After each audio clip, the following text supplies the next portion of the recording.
नमस्कार, मैं उसे फटाफट 30 खबरों में आपका स्वागत है। खबरों की ओर बढ़ने से पहले आप किस शहर से हमारा बुलेटिन देख रहे हैं हमें कमेंट करके जरूर बताएं, जिसके बाद आपका नाम हमारे बुलेटिन के अंत में दिखाया जाएगा। चलिए अब जानते हैं देश प्रदेश की प्रमुख खबरें। उत्तर कश्मीर के केरन गांव में नायब तहसीलदार लियाकत अली खान को दिल का दौरा पड़ने से मौत हो गई। उनके अंतिम संस्कार के समय पीओके में रहने वाले रिश्तेदार किशनगंगा नदी के पार खड़े होकर के नम आंखों से विदाई देते रहे। सीमा की मजबूरी ने अपनों को इतना दूर कर दिया कि वे आखिरी बार छूकर भी अलविदा भी नहीं कह सकी। ईरान अमेरिका युद्ध और होर्मुज जलडमरू मध्य में बाधा की खबरों से आंध्र प्रदेश में ईंधन संकट की अफवाह फैल गई। घबराहट में खरीदारी बढ़ने से 421 पेट्रोल पंपों पर स्टॉक खत्म हो गए और 400 से ज्यादा पंप अस्थायी रूप से बंद किए गए। कई शहरों में लंबी कतारें लगी। मुख्यमंत्री चंद्रबाबू नायडू ने अधिकारियों से तुरंत कार्य योजना और विस्तृत रिपोर्ट मांगी है। अमेरिका में व्हाइट हाउस संवाददाताओं के वार्षिक रात्रि भोज के दौरान गोलीबारी की कोशिश से हड़कंप मच गया। हालांकि राष्ट्रपति डोनाल्ड ट्रंप सुरक्षित रहे। सुरक्षाकर्मियों ने आरोपी को गिरफ्तार कर लिया। इस बीच कांग्रेस विधायक विजय वडेट्टीवार ने कहा कि ट्रंप की नीतियों के कारण ऐसी घटना होना तय था। उनके बयान पर राजनीतिक विवाद गहरा गया।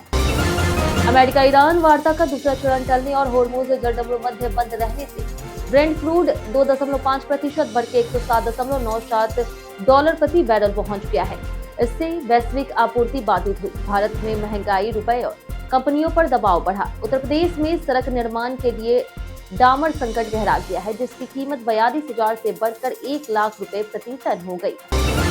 व्हाट्सएप 8 सितंबर 2026 से एंड्रॉइड 6.0 से पुराने वर्जन वाले स्मार्टफोन्स पर काम करना बंद कर देगा। एंड्रॉइड 5.0 और 5.1 यूजर सबसे ज्यादा प्रभावित होंगे। कंपनी ने नए फीचर्स और बेहतर परफॉर्मेंस के लिए यह फैसला लिया। प्रभावित यूजर्स को अलर्ट भेजा जा रहा।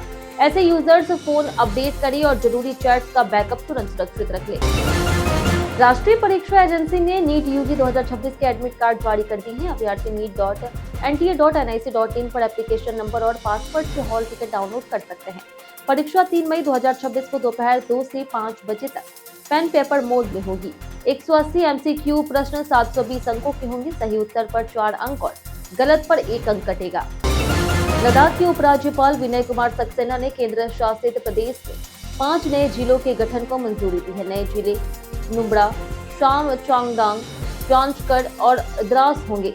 इस फैसले के बाद लद्दाख में जिलों की संख्या 2 से बढ़कर 7 हो जाएगी। सक्सेना ने इसे ऐतिहासिक बताते हुए कहा कि इससे लोगों की लंबे समय से चली आ रही मांग पूरी हुई। अमेरिकी राष्ट्रपति डोनाल्ड ट्रंप की भारत को लेकर के विवादित सोशल मीडिया पोस्ट पर शशि थरूर ने कहा कि भारत को इतनी तीखी प्रतिक्रिया नहीं देनी चाहिए और इसे नजरअंदाज करना चाहिए। विदेश मंत्रालय ने टिप्पणी को अनुचित बताया। मल्लिकार्जुन खड़गे ने प्रधानमंत्री नरेंद्र मोदी से इस मुद्दे पर सार्वजनिक प्रतिक्रिया देने की मांग की।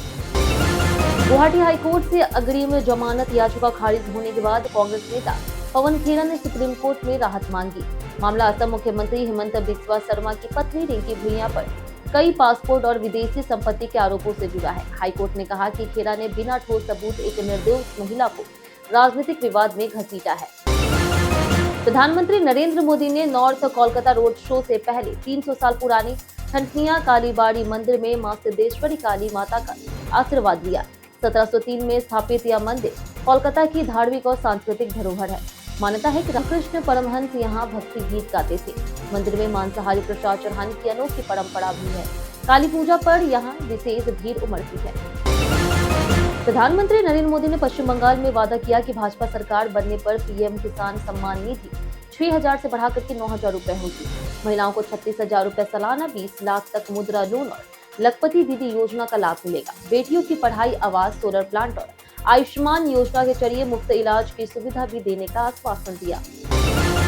बॉम्बे हाईकोर्ट की नागपुर पीठ ने महाराष्ट्र सरकार को वर्धा के किसान महादेव डकाटे को मुआवजा देने का आदेश दिया, जिनकी अनार की फसल तोतों ने नष्ट कर दी थी। अदालत ने कहा कि वन्य जीवों की सुरक्षा राज्य की जिम्मेदारी है। कोर्ट ने 200 पेड़ों के लिए 200 रुपए प्रति पेड़ मुआवजा तय करते हुए कहा कि नुकसान की अनदेखी से किसान वन्य जीवों को हानि पहुंचा सकते हैं। जयपुर के शाही संग्रह का 7वीं सदी का विशाल पीपल निर्मित एस्ट्रोलेब 19 अप्रैल को सोटिबाइज में नीलाम होगा। 8.2 किलोग्राम और 46 सेंटीमीटर ऊंचा ये दुर्लभ सूर्योदय तारों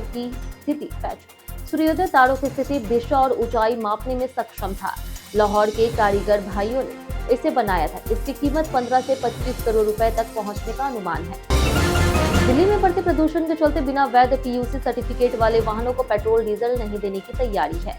ऐसे में वाहन चालकों के लिए पीयूसी जरूरी हो गया है। परिवहन वेबसाइट पर वाहन नंबर और कैप्चा डाल करके पीयूसी स्टेटस चेक किया जा सकता है। सर्टिफिकेट वैध होने पर उसे पीडीएफ में डाउनलोड किया जा सकता है, जबकि एक्सपायर होने पर नया टेस्ट कराना होगा। पश्चिम बंगाल विधानसभा चुनाव के दूसरे चरण के प्रचार में राजनीतिक आरोप तेज हो गए। राहुल गांधी ने ममता बनर्जी और भाजपा पर मिलीभगत का आरोप लगाया। इसके जवाब में टीएमसी नेता कुणाल घोष ने कहा कि राहुल बंगाल में भाजपा की मदद कर रहे। राहुल ने टीएमसी और भाजपा दोनों पर भ्रष्टाचार फैलाने तथा राज्य को नुकसान पहुंचाने का आरोप भी लगाया। गृह मंत्रालय ने लद्दाख के मुद्दों पर गतिरोध खत्म करने के लिए 22 मई को दिल्ली में उप समिति की बैठक बुलाई। Apex body, Kargil democratic alliance और अन्य हितधारक शामिल होंगे। संगठनों ने राज्य का दर्जा और छठी अनुसूची जैसे मुद्दों पर चर्चा की मांग दोहराई। बैठक में शामिल होने पर अंतिम निर्णय संयुक्त बैठक में लिया जाएगा। ईरान ने अमेरिका के साथ शांति वार्ता दोबारा शुरू करने के लिए 3 चरणों वाला प्रस्ताव दिया। पहले चरण में युद्ध खत्म करने और भविष्य में सैन्य कार्रवाई रोकने की गारंटी मांगी गई। दूसरे चरण में हॉर्मुज जलदमरू मध्य पर चर्चा होगी। तीसरे चरण में परमाणु मुद्दे पर बातचीत होगी।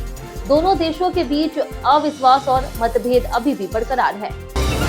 बिहार के 7 विश्वविद्यालय में पिछड़ा और अति पिछड़ा वर्ग के छात्रों के लिए चल रहे UGC net career guidance centre में नए नामांकन पर रोक लगा दी गई। विभाग ने बिना अनुमति प्रवेश लेने पर खर्च विश्वविद्यालय पर डालने की चेतावनी दी। वहीं 2022 से चले आ रहे इन केंद्रों से 42 छात्र नेट उत्तीर्ण हुए। पटना विश्वविद्यालय में अभी 244 छात्र नामांकित हैं। हरिद्वार में अत्याधुनिक पहचान के साथ औद्योगिक विकास भी तेज हुआ। वित्तीय वर्ष 2025-26 में 2,946 करोड़ रुपए के 364 निवेश प्रस्ताव में 363 स्वीकृत हुए, जिनमें से 23,212 रोजगार बनने की उम्मीद है। 2016 से अब तक 15,011 करोड़ निवेश के साथ 1 लाख रोजगार सृजित हुए। फार्मा, ऑटोमोबाइल, इलेक्ट्रॉनिक्स और फूड प्रोसेसिंग निवेश के प्रमुख क्षेत्र बने। राघव चड्ढा ने आम आदमी पार्टी छोड़कर के भाजपा में जाने की वजह बताते हुए कहा कि आप में अब भ्रष्ट लोगों का प्रभाव बढ़ गया है और काम करने का माहौल खत्म हो चुका है। उन्होंने पार्टी में टॉक्सिक माहौल और संसद में बोलने से रोकने का आरोप लगाया। चड्ढा ने कहा कि वह जनता के मुद्दे पहले की तरह संसद में उठाते रहेंगे।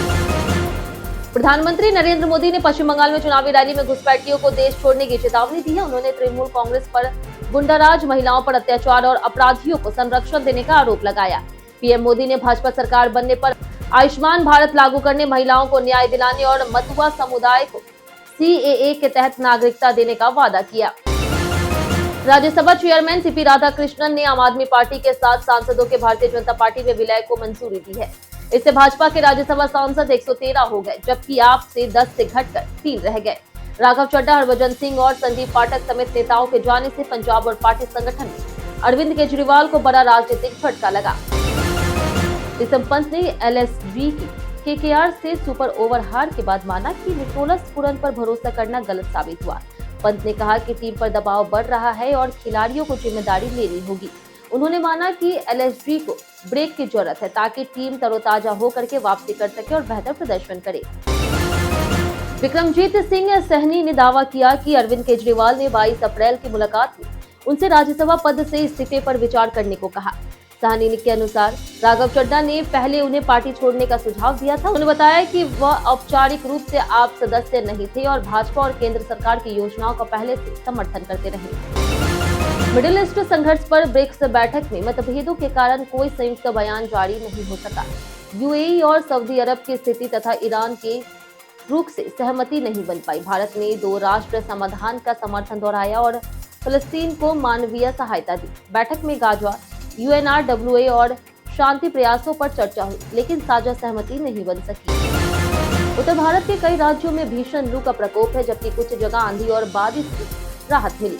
यूपी के बांदा में 46.6 डिग्री सेल्सियस, कानपुर में 45.7 डिग्री सेल्सियस और राजस्थान में 44 डिग्री से अधिक तापमान दर्ज हुआ। उत्तराखंड में 17 साल का रिकॉर्ड टूटा। अगले दिनों सीमित राहत और सोमवार तक लू जारी रहने की संभावना थी। टीएमसी सांसद यूसुफ पठान ने गुजरात निकाय चुनाव में मतदान के बाद भाजपा की तारीफ कर कहा कि विकास के कारण पार्टी 40 से 50 साल तक सत्ता में रह सकती है। उन्होंने कहा कि जनता विकास को पसंद करती है। उन्होंने बंगाल में टीएमसी के समर्थन मतदाता सूची और मतदान प्रतिशत पर टिप्पणी की। गुजरात मतदान हुआ, मतगणना 28 अप्रैल को होगी। प्रधानमंत्री नरेंद्र मोदी 27 से 29 अप्रैल तक सिक्किम और उत्तर प्रदेश का दौरा करेंगे। सिक्किम में वे राज्य स्थापना की 50वीं वर्षगांठ समारोह में शामिल होकर के कई विकास परियोजनाओं का उद्घाटन करेंगे। उत्तर प्रदेश में वे गंगा एक्सप्रेसवे का उद्घाटन, वाराणसी में महिला सम्मेलन, मंदिर दर्शन, 5300 करोड़ की परियोजनाओं का शिलान्यास और अमृत भारत ट्रेनों को हरी झंडी दिखाएंगे। HPCL ने बताया कि राजस्थान रिफाइनरी की क्रूड डिस्टिलेशन यूनिट में लगी आग का संभावित कारण हाइड्रोकार्बन रिसाव था। यह रिसाव हीट एक्सचेंजर सर्किट में वॉल्व या फिर फ्लेन से हुआ माना जा रहा। आग सीमित क्षेत्र में रही, लेकिन 6 एक्सचेंजर प्रभावित हुए। मरम्मत कार्य 3 से 4 सप्ताह में पूरा होने की उम्मीद है। पश्चिम बंगाल के भवानीपुर में मुख्यमंत्री ममता बनर्जी ने पदयात्रा और जनसभा के बाद अचानक स्थानीय सब्जी बाजार में जाकर के सब्जी खरीदी। उन्होंने लोगों से बातचीत की, हाथ मिलाया और भीड़ को हटाने से सुरक्षा कर्मियों को रोका। यह उनकी सादगीपूर्ण छवि को दर्शाता है। पहले उन्होंने पदयात्रा के दौरान सांस्कृतिक कार्यक्रमों के बीच चुनावी माहौल को भी संबोधित किया। बीते दिन जिन लोगों ने हमारे वीडियो पर कमेंट किया था उनके नाम है निधिनाथ, संजीव कुमार, वीरेंद्र कुमार, अमित कुमार, नागेंद्र कुमार, विनोद चौधरी, शिवशंकर शुक्ला, दीपक कुमार, संजय कुमार शर्मा और बाबूलाल बरांडी। इसी के साथ बढ़ते हैं आज के सवाल को। आज का सवाल, आपको क्या लगता है बिहार कौन से व्यंजन के लिए ज्यादा जाना जाता है, लिट्टी चोखा या फिर दही चूड़ा? आज के लिए सिर्फ इतना ही। हमारे साथ बने रहने के लिए धन्यवाद।